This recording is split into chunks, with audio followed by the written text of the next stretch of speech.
Today we are doing a spotlight exploration of a place that I call the gateway to the wasteland, due to it being situated close to the boundary between civilization and the scorching immensity of the Mojave Desert, which is my own personal wasteland. If you like this sort of thing, I hope you will join me for a quick tour of this very cool place, and maybe you'll get a little glimpse of what the world could become after a societal collapse-worthy event. It might not all look like this, but it certainly won't be much better. Welcome to the Wasteland, my friends.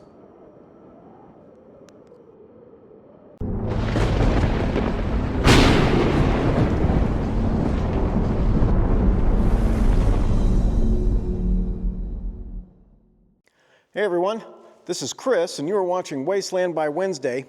And today we are going to take a quick look around one of my favorite little wasteland places. I call it the gateway to the wasteland, because it is actually pretty popular and pretty close to the city, within an hour of Las Vegas. So still out here in the desert a ways, but by all means reachable by just about anyone. So without further ado, let's take a look around and see what we got going on. From a distance, to the naked eye, the ruins of the old Goldome Mill complex may look like an active mining site, but that mistake would only be made from a distance. Once you get closer, the signs of abandonment slowly become much more apparent. The first thing you will notice is the graffiti, and it is no normal spray paint. The artwork exhibited on the old buildings was actually cut directly into the steel. Over a 6-day period, 8 members of the infamous group In Decline did the work to transform the ruins into a political statement. This project was meant to protest man's quest for wealth at the expense of the earth and its natural resources. Here's some photos of what that artwork looked like when it was still new and fresh.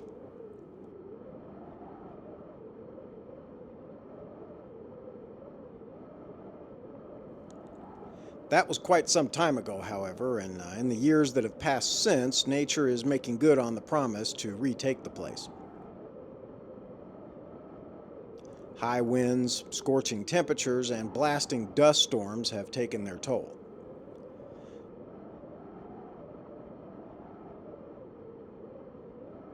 Still, the visuals that remain paint a very wasteland-worthy picture across this desert landscape. Who knows what future post-collapse survivors might think of it?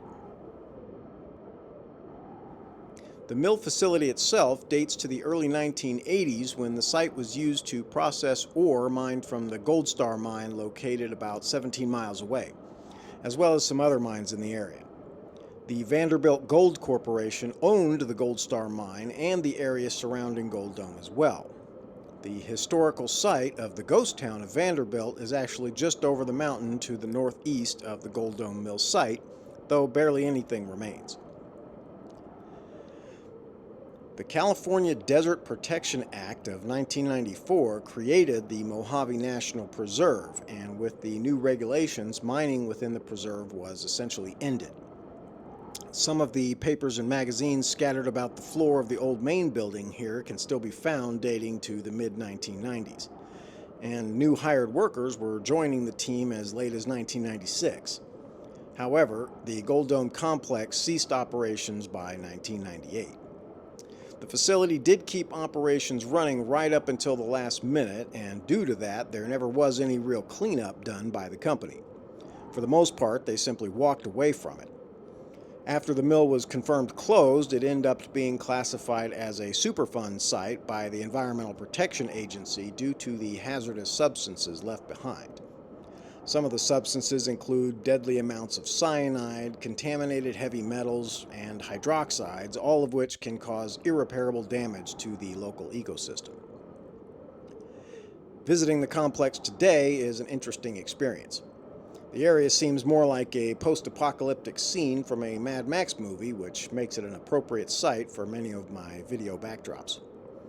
The industrial machinery is rusting but modern, and a lot of glass is broken, but many windows are still intact. I do tend to park inside this main building when I come out here. It's just more convenient to be out of the elements if there are any, and also, of course, out of sight.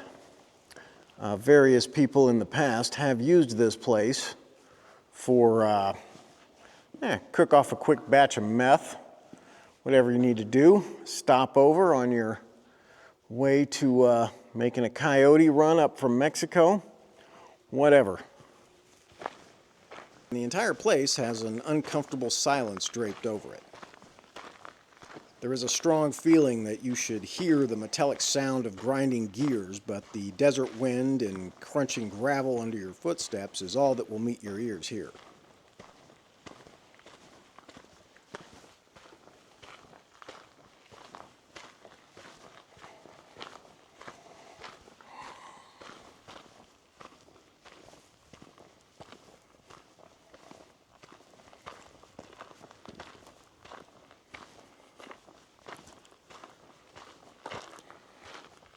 All right, guys, welcome to my Wasteland office when I am here doing various tasks, but and look at this, Wasteland Santa.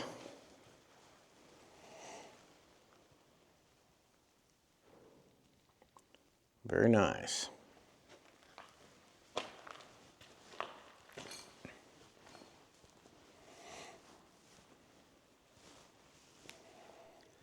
Caution should be exercised if you choose to explore the complex. The flooring on the second floor is solid metal and pretty reliable still, but it could go out at any time. Various items such as nails and broken glass are on the ground, and there were a few spots where some types of chemicals have obviously been spilled in excess.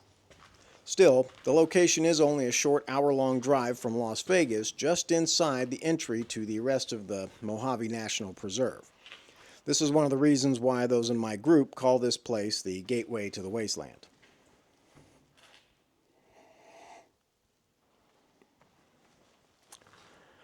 This used to be a main control office until it burned out. Let's have a quick talk about how this place once functioned. Ore that was trucked to the site was dumped into a large steel hopper at the top of the hill. That's the boxy structure you see up there that's connected to the conveyor. Below that hopper is a crusher to break up the ore. The conveyor then carried the ore to the mill building. It entered up through the tunnel we see and was then deposited inside the main building. A ball mill was used to pulverize the ore at that point. Ore and water are fed into a large rotating cylinder that contains a multitude of steel balls. As the cylinder turns, the balls grind the ore to powder. The resulting slurry exits through a screen at the end of the ball mill. That is when it is fed into the shaker-type tables that we saw inside, which are actually froth flotation systems. In the froth flotation cells, gold-bearing froth is skimmed from the top of the slurry. The remaining slurry goes into the leach tanks outside of the building, and the leach tanks extract the small amount of gold that got past those froth flotation cells.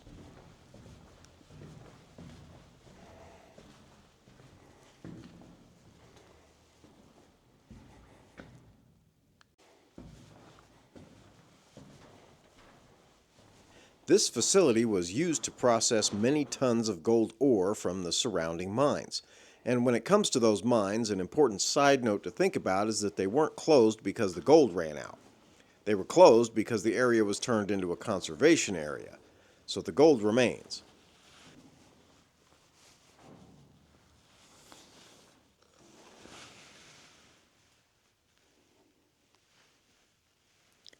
Let's hope that's not a body wrapped in blankets down there. A visit to the mill will give you a rare look at a modern gold milling operation. To some, abandoned facilities such as these are a blight on the landscape, but to me they are part of the history of the Old West, as well as potential resource sites for when the end of civilization has come about through collapse. I would much rather see this place slowly rust into a wasteland fortress than be torn down and uselessly forgotten.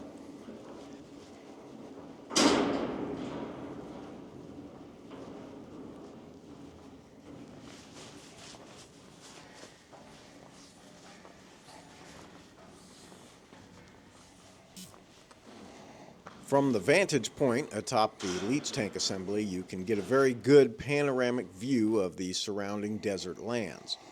And while Goldome dominates the landscape from a distance, once you get up close, you will find that the entire area is rife with other fabulous locations to explore.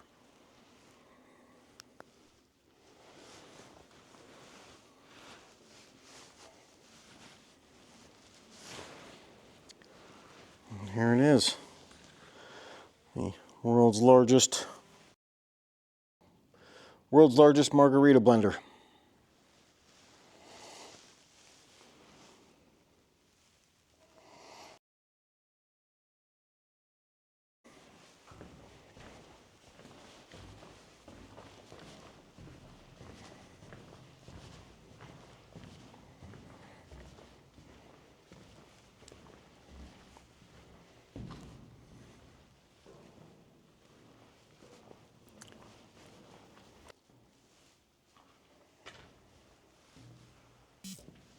On the opposite side of the main building upper story, we move past the ball mill area and can go across the bridgeway to the beginning of that conveyor tunnel that we talked about earlier.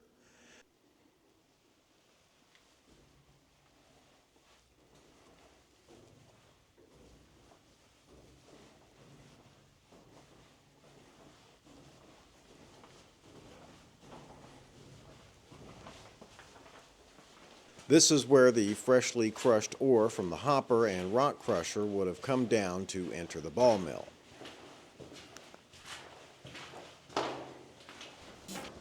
Over the years since the location was made famous by the aforementioned Indecline team, the place has become quite popular with various tourists, airsoft gamers, and has even hosted several illegal raves and more than its share of paintball matches.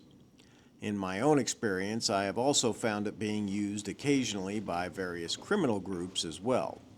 Following the various off-road trails and forestry roads, there are many routes that lead directly down to the southern U.S. border, and it is easily possible to navigate right from Mexico to the outskirts of Las Vegas without ever touching an official road. Such a factor makes this and other Mojave locations popular way stations for various types of smugglers and traffickers. That's something to keep in mind when you choose to come out here, and if you do so, I wouldn't recommend being around after dark.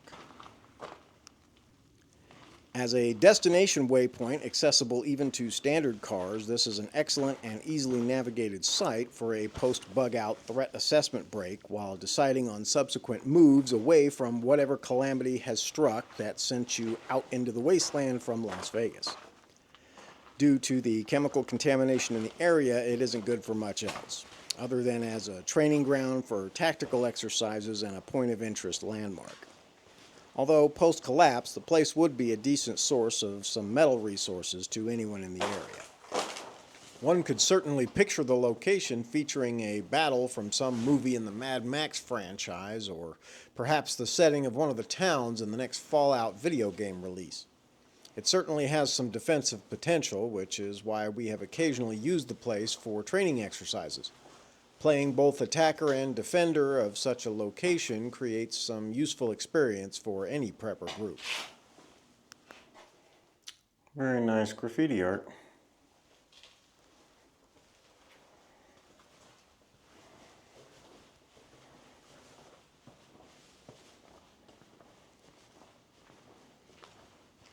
All right, guys, I hope you enjoyed my little tour of the gateway to the wasteland, and look forward to seeing you again. Until next time, stay safe, stay ready. It's a wasteland out there.